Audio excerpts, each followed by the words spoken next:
This is the new 911 GTS. And when I jumped in it this morning, I knew I was going to have a great day. And that's because it's not the first time we've met.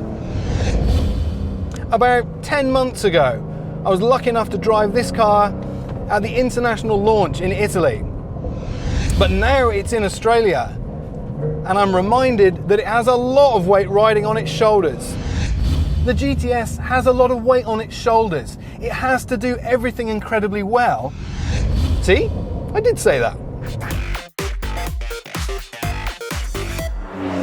This car will cost you about $315,000, so it's about a 50 grand premium over the next variant down. But for that, you get a pretty reasonable amount of GTS enhancement. And I'll start with that fantastic 3-litre turbocharged flat 6. It gets an extra 22 kilowatts and 20 newton meters, and that takes power to 535 kilowatts and 570 newton meters. And that is enough to do the 0 to 100 dash in 3.3 seconds. I can absolutely believe it. The power delivery is absolutely beautiful. It's got tons of torque from those turbochargers. I don't think I've ever encountered an engine with a pair of turbos that does a better impersonation of a naturally aspirated engine. It just loves to rev so freely. The only indication of the turbos there, which is all that lovely low down torque.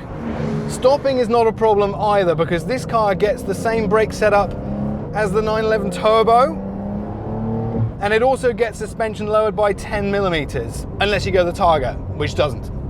For the money, you also get lots of lovely Alcantara and suede interior, some darker exterior decals and highlights, or should they be lowlights? It's lovely suede steering wheel, and perhaps my favorite thing, you can have the rear-wheel drive coupe as a 7-speed manual. There's only one other car in the 911 range, the GT3, that you can have as a manual, but that's a 6-speed, so this car is absolutely unique. Now, with all those enhancements, the 911 takes on just that little bit added extra performance, and it's enough to tell when you're behind the wheel.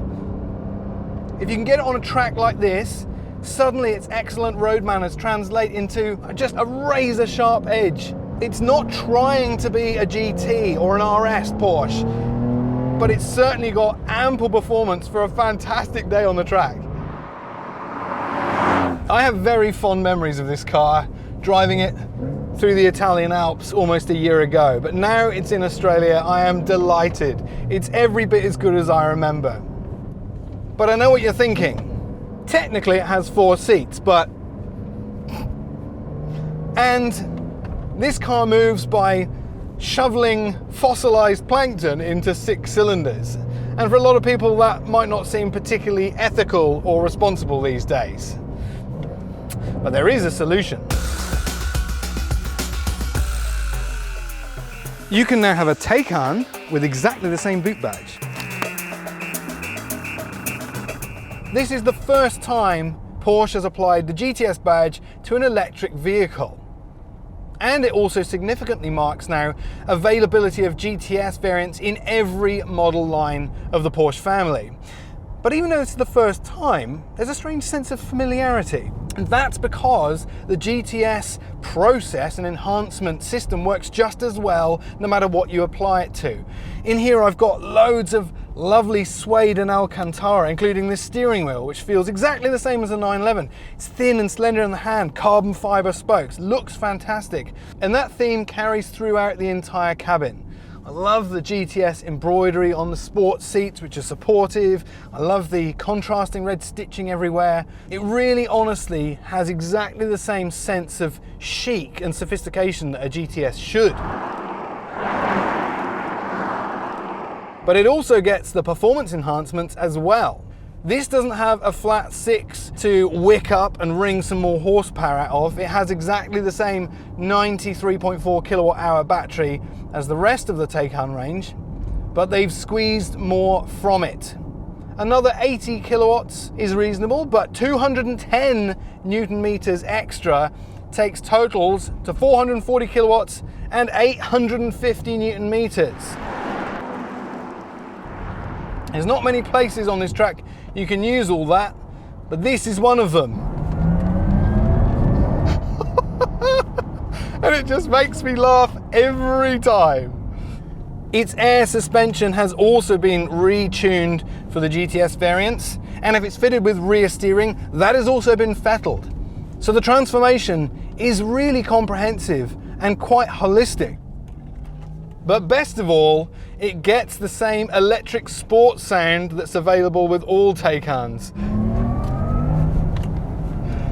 It's definitely nothing like the bark of a flat six, but it does have an appeal and a hilarity all of its own. I absolutely love it.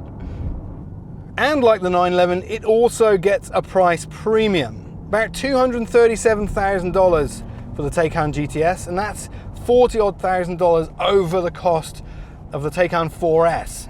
Is it worth it? Well, for a degree more exclusivity, certainly. This car sitting on the road has so much more presence than any other Taycan sedan that I've seen yet. And for those who recognize the GTS badge, that really means everything. But there's a bigger problem.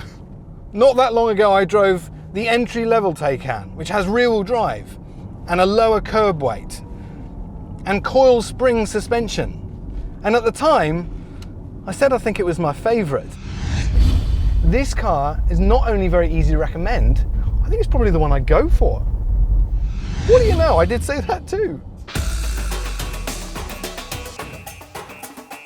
And it's a veritable bargain at $156,000. So to stretch to the premium of this car really takes a lot of justification.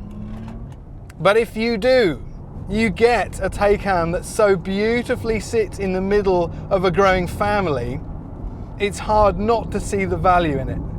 0 to 100 in this car takes 3.7 seconds. But it's the in-gear speed and acceleration at any speed that is so eye-opening, and all the time accompanied by that wonderful electric sport sound that I will never grow tired of and is worth every cent of the $1,000 it costs as an option. When people talk about Porsche's GTS badge, they normally use one of two common descriptions. The first relates to a strange blonde fairy tale girl with a strange relationship with bears, and the second is the sweet spot. And after a day with these two cars, I'm struggling to find a better way of describing them. They strike such a good balance of performance and luxury with just a little bit more Porsche-ness added in. I think they really do represent the best of both worlds. Arguably, there's only one thing more versatile than a GTS, and it's two of them.